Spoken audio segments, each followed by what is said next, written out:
लद्दाख से लेकर सिक्किम तक चीन धौंस जमा रहा है। इस महीने की शुरुआत में उसकी हरकतें बढ़ी तो भारतीय सैनिकों ने उसी की भाषा में जवाब दिया। भारत चीन को बता देना चाहता है कि वो चीन की हर हरकत का जवाब देगा। इस बात से चीन बौखला गया है। बीजिंग में उसके विदेश मंत्री ने 2 दिन पहले लंबी प्रेस कॉन्फ्रेंस की, लेकिन भारत चीन की तनातनी पर कुछ नहीं कहा। मगर हर बार 1962 का राग अलापने वाले चीन का सरकारी मीडिया भारत को 1962 के युद्ध की याद दिलाना नहीं भूला। चीन के सरकारी अखबार ग्लोबल टाइम्स में लद्दाख में तनातनी पर लिखा है, अमेरिका के साथ चीन के रिश्ते भले ही अभी ठीक नहीं चल रहे, लेकिन उसकी अंतर्राष्ट्रीय स्थिति 1962 से बहुत बेहतर है, जब भारत को चीन के हाथों करारी शिकस्त झेलनी पड़ी थी। तब दोनों की ताकत लगभग बराबर थी, लेकिन आज चीन की जीडीपी भारत से 5 गुना है। उम्मीद है भारत सरकार, सेना, बुद्धिजीवी और मीडिया चीन के बारे में अपनी समझ बढ़ाएंगे। चीन ने भारत को समझ बढ़ाने की नसीहत दी है, लेकिन वो खुद ये समझना नहीं चाहता कि ये 1962 का हिंदुस्तान नहीं है। 1962 में भारत के साथ धोखा हुआ था। उस धोखे की वजह से ही युद्ध में हार मिली थी, और जो हार कम, अपमान ज्यादा थी। उस अपमान से सबक लेते हुए भारत ने उसके बाद से चीन की धूर्तता का जवाब 1-2 नहीं कई बार दिया है। कई बार उसे पीछे हटने पर मजबूर किया है। यही नहीं, उसे उसके इलाके में वापस खदेड़ा है।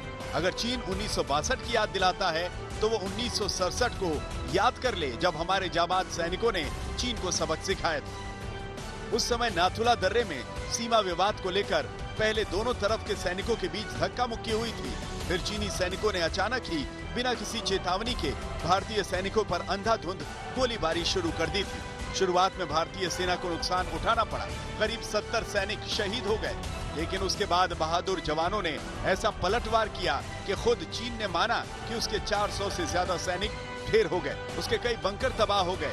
भारतीय सेना की ताकत के आगे चीन को पीछे हटना पड़ा। यही कारण है कि हमने चीन को कभी नहीं बोला कि देखिए हमने आपको 67 में ठोका है, इस समय मारा है, यहाँ पर आपको हराया है। ये भारतीय संस्कृति में नहीं है। ये उन जगह पर होती है जहाँ उथला पानी होता है। भारतीय सेना की, जो कि भारतीय संस्कृति का अंग है, महानता है, और इसीलिए हमने ये डर के मारे नहीं कि चीन क्या बोलेगा या चीन को पता है हमने क्या किया है, और हमें भी पता है।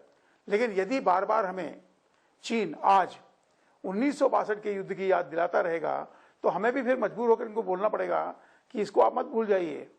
ये वही सैनिक है, ये वही क्षेत्र है, ये वही इलाका है जहां आपको 1967 में हमने आपको सबक सिखाया था। यही नहीं, 1986-87 में भी जनरल सुंदर जी के नेतृत्व में ऑपरेशन फाल्कन के तहत भारत ने चीन को करारा जवाब दिया था। अरुणाचल के नामकाचू तक जनरल सुंदर जी ने हेलीकॉप्टर के जरिए भारतीय सैनिकों को पहुंचाकर चीन को हैरान कर दिया था। इसके बाद ही भारत ने अरुणाचल प्रदेश को पूर्ण रूप से राज्य का दर्जा दिया था, जिसकी वजह से चीन आज भी तिलमिलाता रहता है। वहीं हमेशा 1962 का राग अलापने वाले ग्लोबल टाइम्स को याद रखना चाहिए कि जहां चीन ने वियतनाम युद्ध के बाद कोई युद्ध नहीं लड़ा है, वहीं भारत ने पाकिस्तान से 1971 और फिर करगिल युद्ध लड़ा। यही नहीं, आज भी वो पाकिस्तान के साथ साथ चीन के हमलों का जवाब देने के लिए युद्ध जैसी तैयारी रखता है।